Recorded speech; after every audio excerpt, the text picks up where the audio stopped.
지금입니다. 지금. 그러니까 이 세상에는 황금도 필요해요. 물질도 필요해요.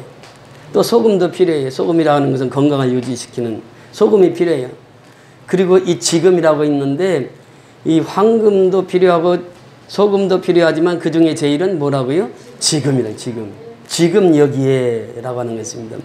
하나님께서 에스겔을 불러서 환상을 보여주시고 그 말씀을 선포하게 하십니다.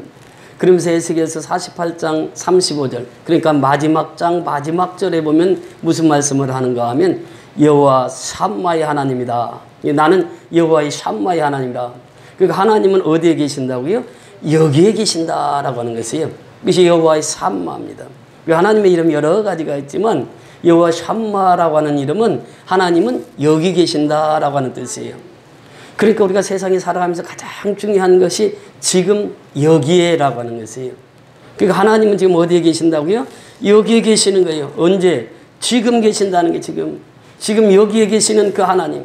우리가 그 하나님 앞에서 엎드리고 그 하나님 앞에 예배드리고 나온 것입니다. 그래서 중요한 것이 지금 여기에 계신 하나님을 만나야 그 인생이 변화된다고 하는 것이에요. 사람은 그 하나님, 지금 여기에 계시는 하나님을 만나는 사람은 인생이 완전히 바뀝니다. 정태기 목사님이 저 전라남도 신안에서 태어나서 거기에서 이제 공부를 하시는데 어렵게 공부를 하다가 유학을 갔습니다. 유학을 가서 설교를 하러 갔는데 미국인 교회 가서 보니까 그 설교자로 이제 그 교회를 딱 들어가는데 한 40대 되신 분이 열심히 교회를 청소하면서 화장실을 청소하면서 그렇게 즐겁게 청소를 하면서 찬양을 하면서 그렇게 청소를 하더라는 것이. 그래서 이제 그 목사님을 만나가지고 그 집사님인지 관리 집사님인지 그 집사님이 너무나도 행복하게 화장실도 청소하고 교회도 청소합니다. 그분이 도대체 누굽니까? 그러니까 그분이요 우리 교회 은퇴 장로님이십니다. 그분이 물리학 박사고 노벨상을 받으신 분이고 대학 총장까지 하신 분인데 그 은퇴하시고 나서 화장실 청소를 도맡아서 하시고 교회 청소를 도맡아서 하신. 그러니까 이분은 하나님을 만나게 되니까 대학 총장, 노벨상 이게 중요한 것이 아니에요. 아버지 앞에 나와서 아버지 집을 깨끗이 청소하는 것이 가장 소중한 것으로 알고 그렇게 나이가 80이 다 됐는데도 다른 사람이 보기에는 40대처럼 그렇게 살아가더라는 것이죠. 하나님을 만나게 되면 인생이 완전히 바뀌어집니다. 그래서 여기 계신 그 하나님을 만나는 사람마다 인생이 완전히 변화되는 것이에요. 그 예수님께서 우리를 구원하시러 이 땅에 오셨잖아요. 그 예수님을 죄에서 구원할 자라 해서 예수라는 이름을 주셨어요. 또 그리스도라고 하는 메시아라고 하는 그 이름을 주셨어요. 그러면서 이름을 하나 더 주셨는데 그것이 무엇입니까? 임마누엘이라고 하는 것이에요. 그래서 마태복음 1장 23절에 보면 예수님은 이름이 뭐라고요? 임마누엘이라는 거예요. 임마누엘이라고 하는 뜻이 무엇입니까? 하나님은 나와 함께 하신다라고 하는 것이에요. 그러니까 나와 함께 하시는 하나님. 그러니까 우리가 지금 다 누구 앞에 있습니까? 다 하나님 앞에 있다고 하는 것이에요. 이 신앙 고백이 고넬료가 한 고백이거든요. 고넬료가 그 고백을 해요. 우리는 다 누구 앞에 있다고요? 다 하나님 앞에 있다고 하는 것이에요. 그러니까 다 하나님 앞에 있는데 그 하나님 앞에 있는 우리는 어떻게 살아가야 되느냐라고 하는 것입니다. 오늘 먼저 24절 같이 읽습니다. 시작. 이튿날 가이사랴에 들어가니 고넬료가 그의 친척과 가까운 친구들을 모아 기다리더니. 자, 이 말씀에 보면은 지금 고넬료가 기도를 합니다. 기도를 하는데 환상을 보여주세요. 환상을 보여주시는데 그 환상 속에 베드로가 보았던 환상과 똑같은 환상을 보여주십니다. 그러면서 내 기도와 구제가 하나님 앞에 무슨 바 되었으니 기억되은 바 되었으니 이렇게 표현해요. 그러니까 이 고넬료는 기도의 사람이었습니다. 기도를 하는데 보통 기도하는 사람이 아니었어요. 어떻게 하나님을 찾았습니까? 간절히 찾았어요. 그러니까 시편 42편 1절에 보니까 사슴이 시냇물 찾기 어떻게 한다고요? 갈급함같이 이렇게 표현합니다. 그러니까 예배자는 지금 하나님 앞에 서 있는 사람은 어떻게 기도해야 되느냐? 갈급한 그 심정을 가지고 기도해야 된다는 거예요. 마치 사슴이 시냇물 찾기에 갈급한 것처럼. 사슴이 시냇물 찾을 때는요, 포수가 포약을 쟁이고 화약 냄새가 나는데 내가 저 시냇물 찾으러 먹으러 가면은 내가 죽을 수 있는 상황인데 그럼에도 불구하고 그 간절한 마음으로 시냇물을 찾는다는 거예요.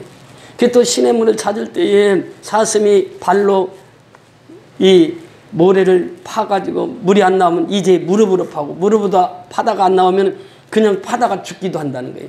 그만큼 간절함이 있다는 거예요. 사슴이 시냇물 찾듯이. 그리고 우리가 하나님을 찾을 때 그렇게 찾아야 된다고 하는 것이죠. 우리가 하나님 앞에 기도할 때 그렇게 기도해야 된다고 하는 것이에요. 우리가 조금 전에 부른 복음성가에 보면 우물가의 여인처럼 어떻게 해요? 난 구했네. 우물가의 여인이 어떻게 구했습니까? 헛되고 헛된 것들을 그때 주님 하신 말씀 내 샘에 와서 생수를 마셔라. 많고 많은 사람들이 찾아섰네. 헛되고 헛된 것들을 주 안에 감추인 법에 세상 것과 난 비길 수 없네. 그러니까 이 우물가에 있는 여인은 누구를 만났어요? 예수를 만난 거예요. 보배의 신 예수를 만난 거예요. 그러니까 예수와 비교할 것은 비교할 대상이 없다는 것이에요.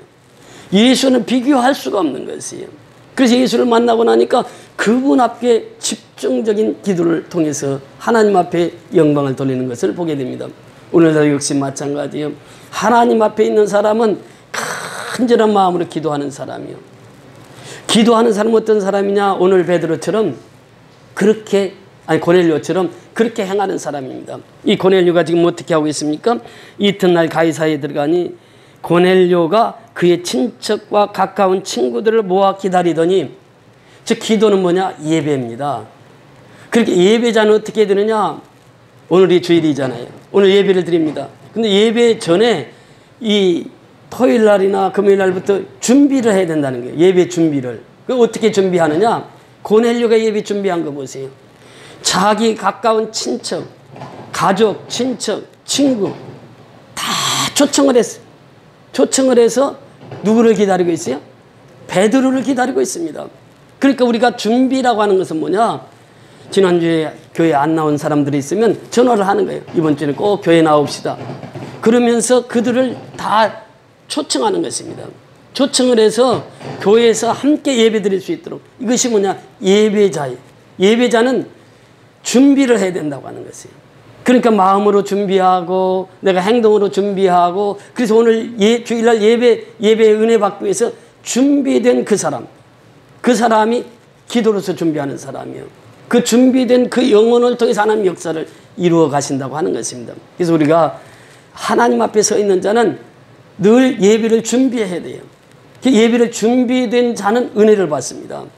그 은혜는요, 내가 준비를 해야 은혜를 받아요. 그 말씀 하옵소서. 그 말씀을 들으면 은혜가 되는 거예요. 네, 내가 준비가 되어 있기 때문에 그래요.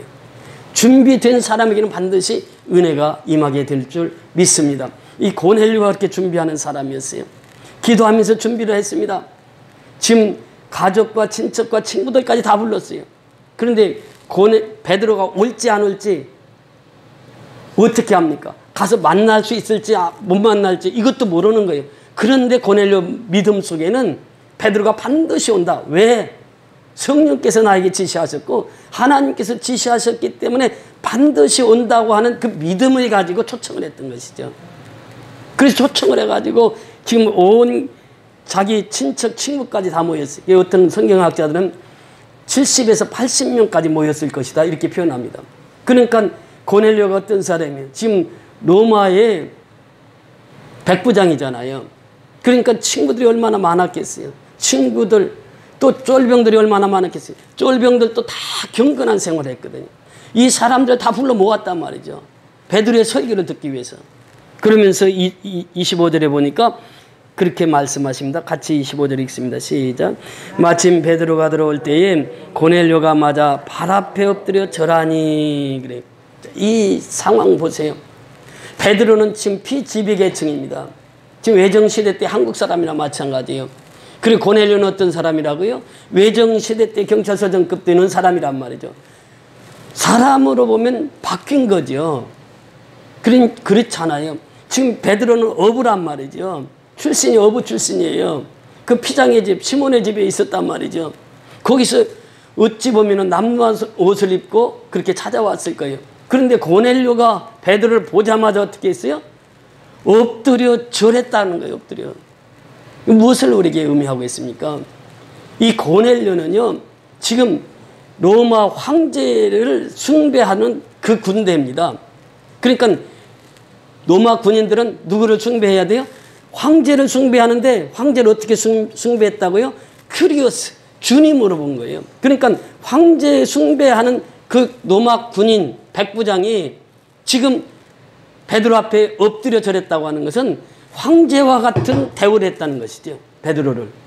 그러면서 자기가 그 엎드려서 베드로에게 절하는 그 모습을 봅니다. 그때 베드로가 한 말이 있어요.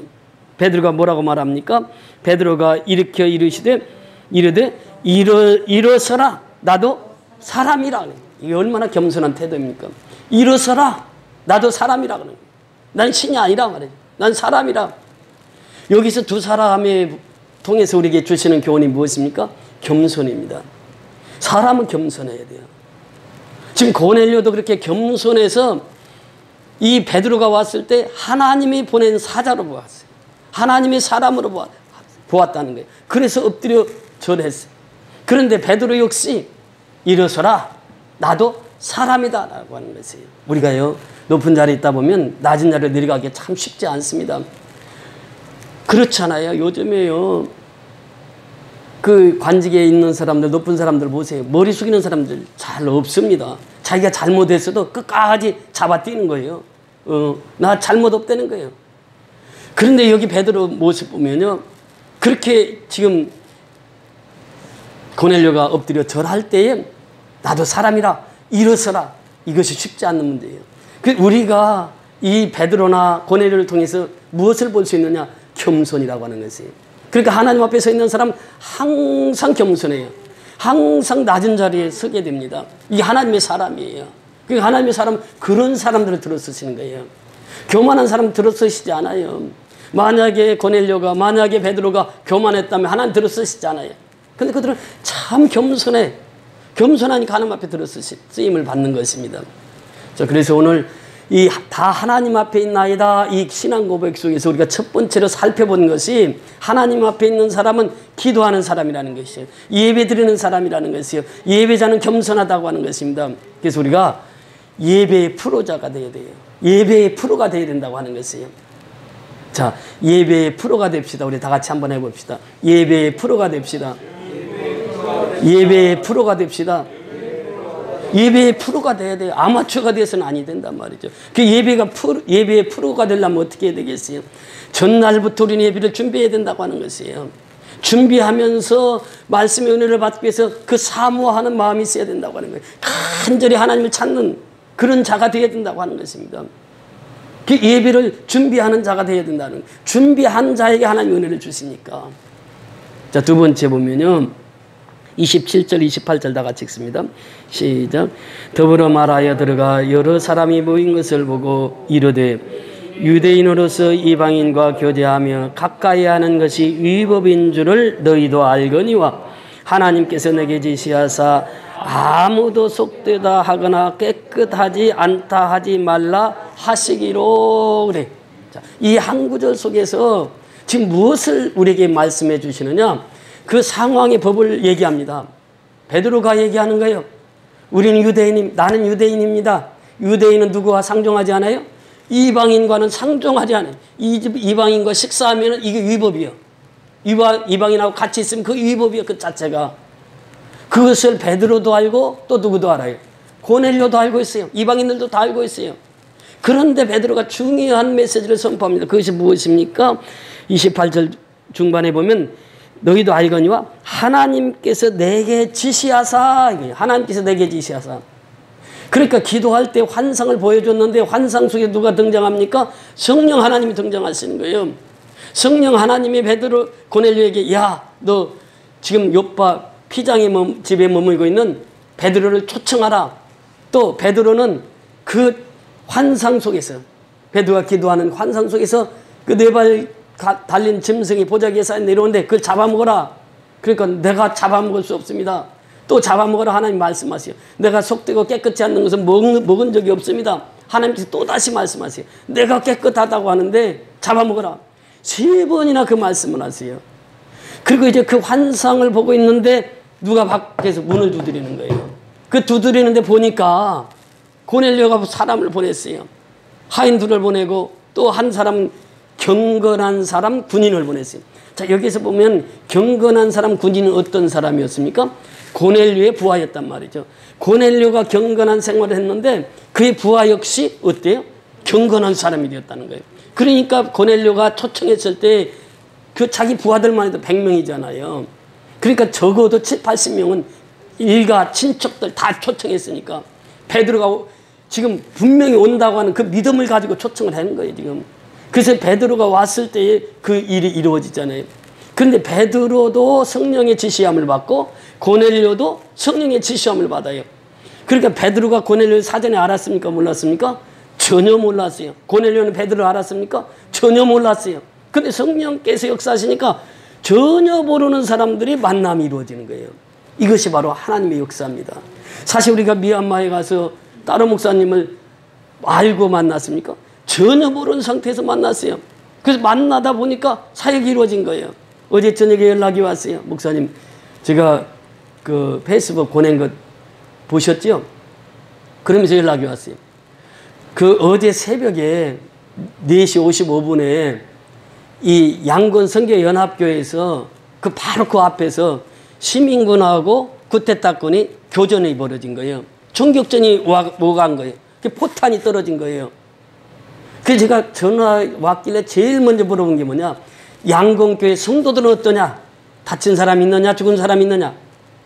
죽은 사람이 이제 2사람, 소문, 그 사람들이 파악한 게 2사람이 죽고 2사람은 중상이라 병원에 실려갔다는 거예요. 그게 어제 새벽에 있었던 일이에요. 그러면서 연락이 왔어요. 목사님, 이제 크리스마스가 다가오는데 이 크리스마스 선물을 어떻게 준비하면 되겠습니까? 그래. 미얀마에서는요, 크리스마스가 전도하기에 제일 좋은 기회예요. 왜냐하면 그때는 전 세계적으로 크리스마스 예배를 드리니까 미얀마에 전도하기가 제일 좋은 시간이 크리스마스 시간입니다.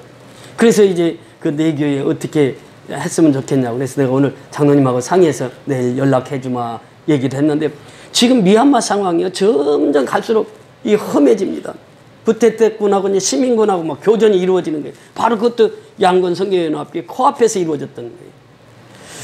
이런 상황 속에서도 사랑의 쌀을 나누고, 이런 상황 속에서도 지금 양곤 선교연합교회에서 개척한 그 가정교회 그 집을 지었는데 이제 사진을 이제 보내왔습니다. 그리고 또 가찬 경일록화 선교연합교회 지금 집을 참 한 절반 정도 지었어요. 그러니까 이러한 상황 속에서 우리가 사랑의 집 짓기, 또 그들에게 사랑의 쌀을 나누면서 얼마 전에 또 경일록화에서 3명 세례 받았잖아요. 이런 상황 속에서도 세대자들이 계속 늘어나는 거예요. 한쪽에서는 너무 사회적으로 힘들고 어려워요. 그런데 한쪽에서는 계속 구원의 역사가 일어나는 거예요. 그 핍박이 심하면 심할수록 구원의 역사가 이루어지는 거예요. 마치 초대교회처럼 말입니다. 초대교회 얼마나 핍박이 심했습니까? 그런데 그 초대교회가 왕성하게 부흥될 수 있었던 것은 그 핍박을 뚫고 나갔다고 하는 것이에요. 예수님 말씀하시잖아요. 너희가 세상에서 무엇을 당하나? 환난을 당하나 어떻게 하라고요? 담대하라. 내가 세상을 이겼노라. 이것이 바로 예수님이 우리에게 주신 말씀이에요. 그러니까 여기서 보면 이제 그 베드로가 누구의 지시를 따랐다고요? 하나님의 지시를 따랐어요. 유대인으로서 이방인에게 내가 온다고 하는 건 이거 위법인지 나 안다. 너희들도 알지. 위법이야 이거. 우리 만나는 게 위법이야. 그런데 누가 지시한 거예요? 하나님이 지시했기 때문에 내가 왔다는 거예요. 여러분 이 베드로의 신앙은 무엇입니까? 항상 누구를 앞세우는 거예요? 하나님을 앞세우는 거예요. 보세요. 성경의 역사가 그렇습니다. 성경의 역사는 항상 말씀을 앞세워요. 말씀을 앞세우면 반드시 승리하게 됩니다. 여호수아가 요단강을 건너갈 때 제일 먼저 앞세운 게 무엇입니까? 법궤입니다. 말씀이에요. 말씀을 앞세우니까 요단강이 쫙 갈라지는 거예요. 여리고성을 돌 때 무엇을 앞세웠습니까? 법궤를 앞세운 거예요. 여리고성이 무너지는 것이에요. 여러분 다니엘의 세 친구가 뭐라고 말합니까? 하나님이 우리를 도와주실 것입니다. 그리 아니하실지라도 우리는 무상을 숭배할 수 없습니다. 바벨론 신상에 절할 수 없습니다. 그래서 불타는 불못불에 들어가잖아요. 누구를 앞세워요? 하나님을 앞세우는 거예요. 다니엘이 사자굴에 들어갈 때도 어떻게 합니까? 이제 다니엘은 예전에 행하던 대로 하루에 3번씩 예루살렘을 향해서 기도합니다. 그러면서 하나님 앞에 먼저 기도해요. 왕의 명령보다 하나님의 명령을 앞세우는 거예요. 그것이 하나님의 역사입니다. 베드로와 요한이 어떻게 합니까? 우리가 보고 들은 것은 말하지 아니할 수 없도다. 담대하게 하나님의 말씀을 전합니다. 그러니까 하나님을 앞세우고 나가는 사람들은 반드시 승리하게 되어 있다는 거예요. 여기서 지금 고넬료가, 여기서 베드로가 누구를 앞세운다고요? 하나님을 앞세우고 나가는 거예요. 그러니까 하나님의 사람은 하나님을 앞세우고 나가면 하나님께서 반드시 문제를 해결해 주신다고 하는 것이. 그러면서 계속해서 말씀하시기를 29절 30절 같이 보십니다. 시작. 부름을 사양하지 아니하고 왔노라. 묻노니 무슨 일로 나를 불렀느냐?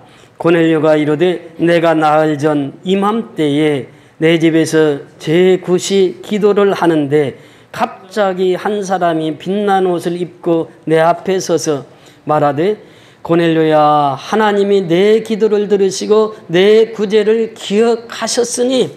고넬료가 본 환상을 그대로 얘기합니다. 근데 그 환상을 딱 듣고 보니까 이게 베드로에게도 똑같은 환상을 주셨어요. 그러면서 오늘 이 말씀 31절의 말씀에 보면 내 기도를 들으시고 내 구제를 어떻게 했다고요?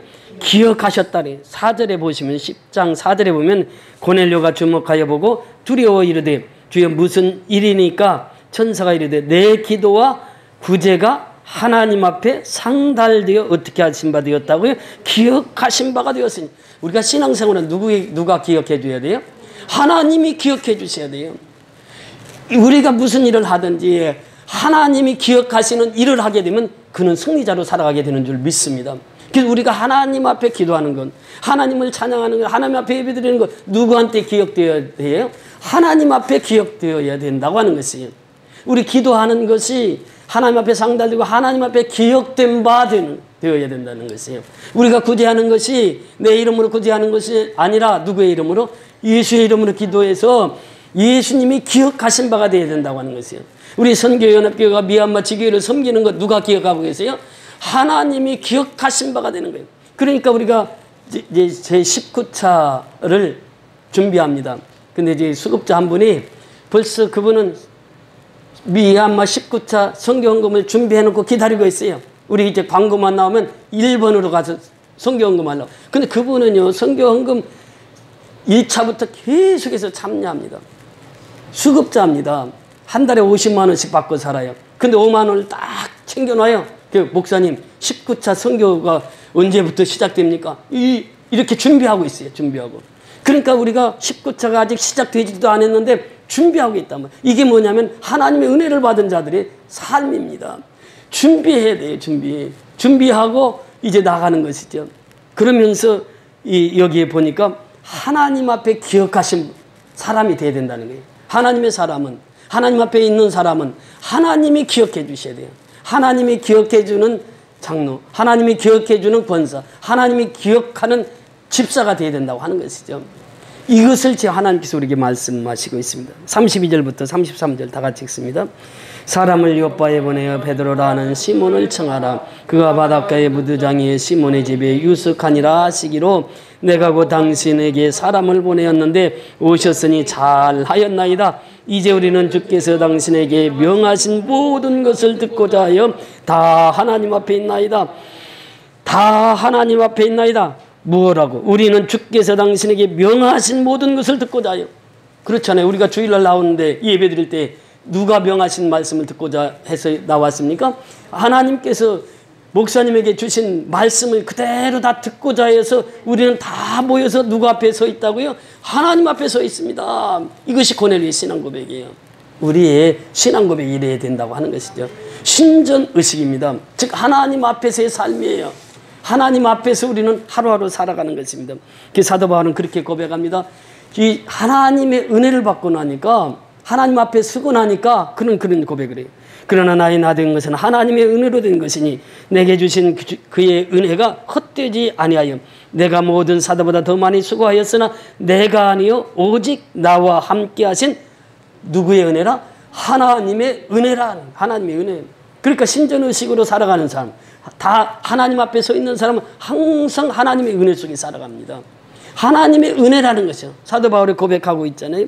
그러면서 사도 바울은 이제 빌립보서 3장 7절 8절을 통해서 그렇게 고백합니다. 그러나 무엇이든지 내게 유익하던 것을 내가 그리스도를 위하여 다 해로 여길 뿐더러 또한 모든 것을 해로 여김은 내 주 예수 그리스도를 아는 지식이 가장 고상함을 인함이라. 내가 그를 위하여 모든 것을 잊어버리고 배설물로 여김은 누구를 얻고 그리스도를 얻고, 예수를 얻으면 모든 것이 배설물이 되는 거예요. 이게 사도 바울의 고백입니다. 그러니까 하나님 앞에 서는 사람은 하나님을 얻고 나니까, 보배이신 예수를 만나고 나니까 나머지는 다 배설물이 되는 거예요. 하나님을 항상 앞자리에 세우고 나가는 거죠. 이게 신전의식입니다. 오늘날도 역시 마찬가지입니다. 우리의 신앙은 항상 신전의식 속에 살아가야 돼요. 하나님 앞에 살아가야 된다는 것이요. 요한 칼빈이 몸이 좋지를 않았습니다. 그가 기독교 강의를 했을 때 27인가 28살에 쓰는데요. 그 28권인가 그 장대한 분량의 저수를 합니다. 그러면서 이 종교개혁을 할 때 몸이 너무 아팠어요. 그래서 이 힘들 때마다 하나님 앞에 엎드리는 거예요. 하나님, 이거 종교개혁은 해야 되는데 몸이 너무 안 따르는 거예요. 그런데 그가 고백한 것이 무엇입니까? 그 유명한 고백이 있어요. 코람데오라고 하는. 그러니까 내가 하나님 앞에서 이 일을 합니다. 그러니까 그 병상에서도 기독교 강의를 쓸 수 있었고, 그는 이 종교개혁을 승리로 이끌었던 것입니다. 그가 항상 고백했던 것이 뭐예요? 코람데오의 신앙이에요. 오늘날도 역시 마찬가지입니다. 우리가 승리할 수 있는 비결은 뭐냐? 코람데오예요. 내가 하나님 앞에 서 있다고 하는 이 의식 속에 살아가야 되는 것이에요. 매 순간순간마다 나는 하나님 앞에 서 있습니다. 하나님 앞에 서 있는 자가 승리자가 된다고 하는 것이에요. 그래서 오늘 이 말씀은 바로 하나님 앞에 서 있는 자는 어떤 사람입니까? 그 십자가의 피로 죄사함을 받은 자예요. 사도 바울은 고백합니다. 골로새서 1장 20절로 22절에 보면 그의 십자가의 피로 화평을 이루사 만물고 땅에 있는 것들이나 하늘에 있는 것들을 그로 말미암아 자기와 화목하게 되기를 기뻐하심이라. 전에 악한 행실로 멀리 떠나 마음으로 원수되었던 너희를 이제는 그의 육체의 죽음으로 말미암아 화목케 하사 너희를 거룩하고 흠없고 책망할 것이 없는 자로 그 앞에 세우고자 하셨으니, 이렇게 표현합니다. 여러분, 그것이 무엇입니까? 십자가예요. 바울은 그 십자가로 말미암아 나는 하나님 앞에 서 있다라고 하는 신앙 고백을 하는 것입니다. 십자가는 무엇입니까? 예수의 피요. 십자가는 무엇입니까? 하나님과 나와의 수직적인 관계입니다. 그 십자가예요. 그런데 사람이 우상을 숭배하고요, 다른 신을 섬기다 보면 하나님을 경외하지 않아요. 하나님을 두려워하지 않습니다. 많은 사람들이 요즘에 그렇게 하나님을 섬기질 않아요. 경외하지 않아요. 경외라고 하는 말이 무엇입니까? 하나님을 사랑한다고 하는 고백이요, 하나님이 나와 함께 하신다고 하는 고백이요, 나는 하나님 앞에 항상 두렵고 떨림으로 서 있습니다. 이것이 하나님을 경외하는 자의 삶이에요. 그런데 하나님을 경외하지 않아요. 하나님을 경외하지 않으니까 무엇을 섬깁니까? 우상을 섬기는, 우상을, 죽은 우상을 섬기는 거예요. 그래서 이 십자가의 복음이 하나님을 경외하고 하나님만은 섬겨야 되는데 하나님을 섬기지 않다 보니까 우상을 섬기는 거예요. 왜 이웃을 내 몸처럼 사랑하지 못합니까? 그것은 바로 나만 제일이라고 하는, 그러니까 에고이즘에 사로잡혀서 살아가니까 이웃이 보이질 않습니다. 하나님, 나만 복을 주세요. 내 가족만 복을 주세요. 그럼 하나님 어떻게 그를 복을 주실 수 있겠냐는 것이죠. 에고이즘이라고 하는 것은 요즘에요, 배우면 배울수록 더 에고이즘이 강해집니다. 자아가 더 강해진다고 하는 거예요. 항상 자기 중심에 살아가요. 그러다 보니까 이웃이 보이지가 않아요. 하나님의 사랑은 뭐냐? 십자가의 사랑이거든요. 하나님을 경외하고 이웃을 내 몸과 같이 사랑하는 거예요. 그러니까 하나님의 사랑, 이웃 사랑인데 이 하나님 사랑과 이웃 사랑이 되지 않는 이유가 뭐냐? 첫째는 우상 숭배라는 거예요. 두 번째는 자기의 교만이에요. 자기 교만, 자기 중심에 살아가다 보니까 이 하나님의 사랑을 이룰 수가 없다는 것이에요. 그래서 내 이웃을 내 몸과 같이 사랑하라고 하는 것은 나보다도 하나님이 먼저, 신전의식, 이렇게 살아가는 사람은 항상 이웃이 보입니다. 가난한 이웃이 보여요. 나보다 힘들어하고 어려운 사람이 보여요. 그들에게 베풉니다. 사랑을 베풉니다. 사랑을 나눠줍니다. 그래서 예수 믿는 사람은요, 부자가 아니더라도 부유한 인생을 살아갈 수 있다는 것이에요. 우리가 가진 건 없어요. 배운 건 없어요. 그럼에도 불구하고 우리는 부유한 인생을 살아가는 거예요. 왜? 예수가 내 마음속에 나를 통치하고 나를 다스리기 때문에 그랬습니다. 고넬료가 그랬고 베드로가 그랬어요. 베드로도 가진 것도 없었어요. 그런데 그 가서 고넬료를 전도하잖아요. 그리고 이 고넬료를 통해서 이방인의 사도를 세우잖아요. 그러니까 이 만남은 누가 주선했다고요? 성령께서 주선하신 거예요. 그 하나님은 항상 큰 그림을 그리고 계시는 거예요.